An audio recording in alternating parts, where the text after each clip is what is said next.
Assalamualaikum warahmatullahi wabarakatuh. Salam sejahtera bagi kita semua. Om Swastiastu, Namo Buddhaya, salam kebajikan.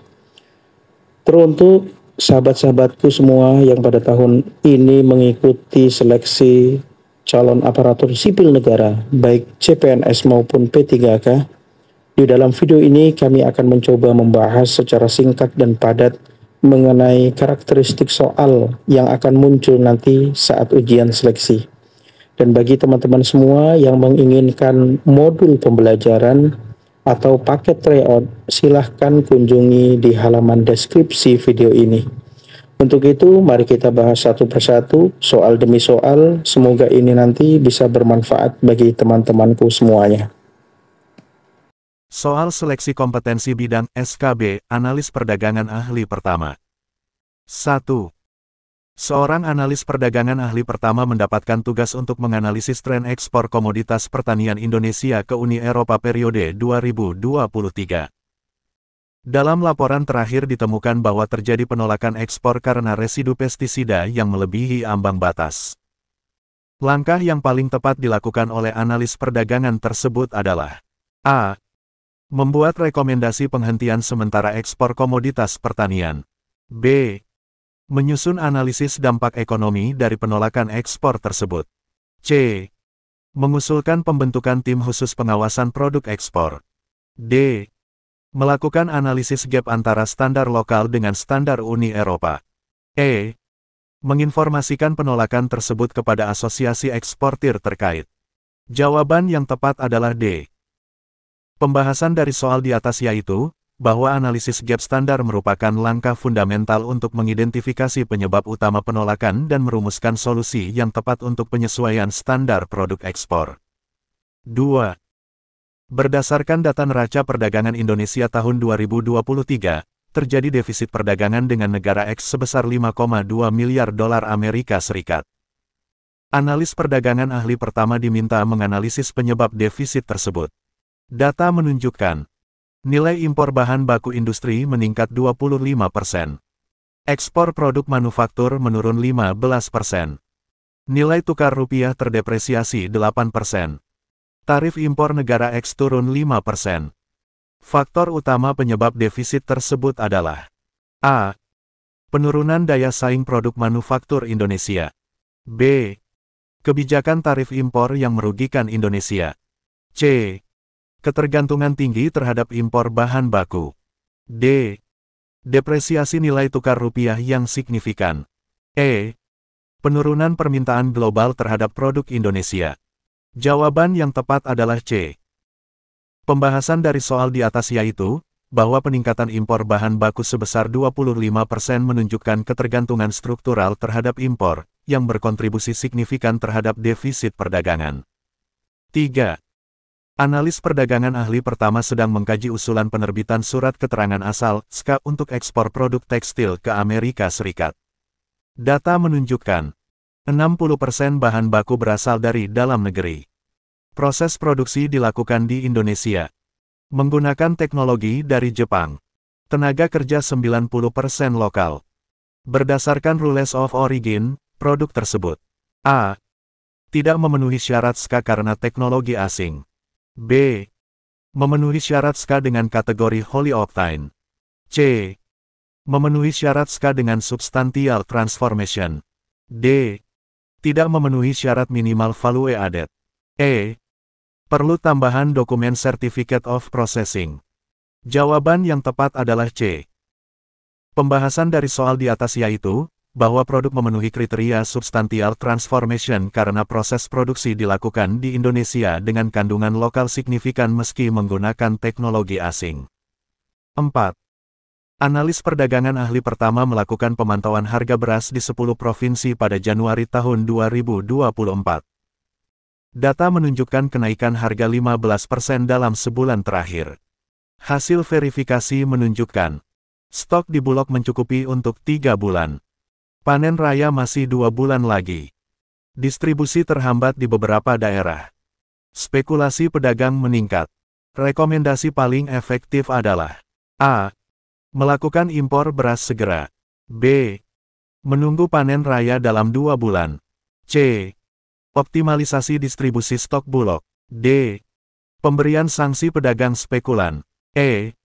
Penetapan harga eceran tertinggi. Jawaban yang tepat adalah C.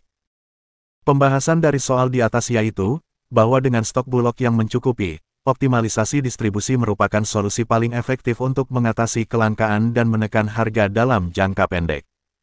5. Dalam menganalisis implementasi kebijakan ekspor produk pertambangan, analis perdagangan ahli pertama menemukan data. Nilai tambah produk meningkat 200%. Penyerapan tenaga kerja naik 80%. Pendapatan negara turun 20%. Ekspor berkurang 45%. Dampak utama kebijakan tersebut adalah A. Peningkatan kesejahteraan pekerja sektor tambang. B. Optimalisasi pemanfaatan sumber daya mineral. C. Penurunan devisa negara jangka pendek. D. Pengembangan industri hilir pertambangan. E. Efisiensi operasional perusahaan tambang.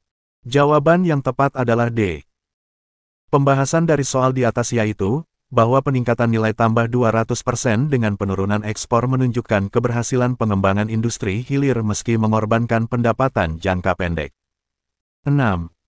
Analis perdagangan ahli pertama mengkaji kelayakan pengembangan platform e-commerce nasional. Hasil analisis menunjukkan penetrasi internet 70%, UMKM digital 30%, transaksi e-commerce 500 triliun rupiah tahun. Dominasi platform asing 85%. Prioritas pengembangan seharusnya fokus pada A. Peningkatan infrastruktur digital nasional. B. Pemberian insentif platform lokal. C. Pembatasan platform asing. D. Integrasi UMKM ke marketplace. E. Standarisasi transaksi digital. Jawaban yang tepat adalah B. Pembahasan dari soal di atas yaitu, bahwa dominasi platform asing yang tinggi memerlukan penguatan platform lokal melalui insentif untuk menciptakan ekosistem e-commerce yang lebih seimbang. 7. Dalam analisis perlindungan konsumen e-commerce 2023, analis perdagangan ahli pertama menemukan data. Pengaduan konsumen naik 150%. 60% kasus terkait produk palsu. 30% masalah pengiriman. 10% penipuan harga. Solusi jangka pendek paling efektif adalah A. Pengetatan regulasi platform digital. B. Pemblokiran pedagang bermasalah. C. Penguatan sistem verifikasi produk. D. Standarisasi layanan logistik. E. Edukasi konsumen digital. Jawaban yang tepat adalah C. Pembahasan dari soal di atas yaitu, bahwa sistem verifikasi produk yang kuat dapat secara langsung mengatasi masalah dominan produk palsu dan meningkatkan kepercayaan konsumen. 8. Analis perdagangan ahli pertama menganalisis dampak perjanjian perdagangan RCEP terhadap sektor industri nasional. Data menunjukkan, tarif impor turun 90%, ekspor naik 25%, utilisasi preferensi 40%, defisit dengan negara RCEP meningkat. Rekomendasi kebijakan yang tepat adalah A. Peninjauan ulang keanggotaan RCEP. B. Peningkatan kapasitas eksportir lokal. C. Pembatasan impor produk RCEP. D.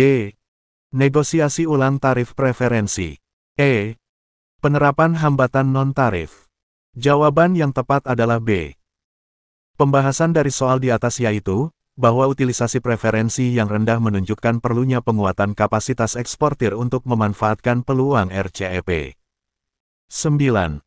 Dalam menganalisis jaringan distribusi sembako, analis perdagangan ahli pertama menemukan disparitas harga antar wilayah 40%, margin pedagang 25-35%, rantai distribusi 5-7 tingkat, biaya logistik 30% dari harga.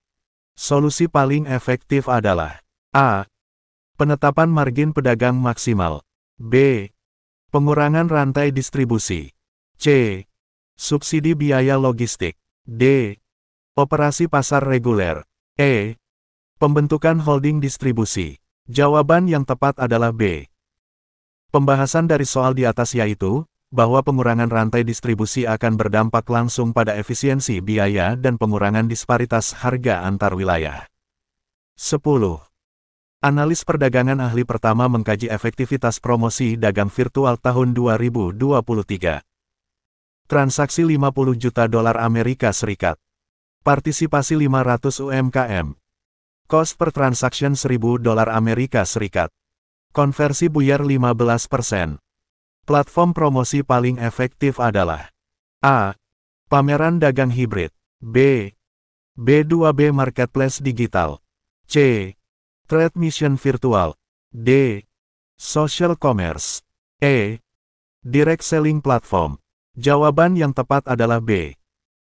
Pembahasan dari soal di atas yaitu, bahwa B2B Marketplace Digital memiliki efektivitas biaya lebih baik dan potensi konversi yang berkelanjutan dibanding model promosi lainnya. Oke, baiklah teman-temanku semuanya. Demikian video singkat yang dapat kami tampilkan sebagai salah satu penambah wawasan hasanah keilmuan kita, terutama bagi kami tentunya dan teman-temanku semuanya. Dan jangan lupa untuk subscribe, share, dan memberi masukan dan komentar yang baik agar menjadi doa dan kebaikan itu nanti akan kembali kepada diri kita sendiri. Mohon dimaafkan jika ada yang kurang berkenan. Semoga kita bisa meraih kesuksesan di tahun ini. Wassalamualaikum warahmatullahi wabarakatuh.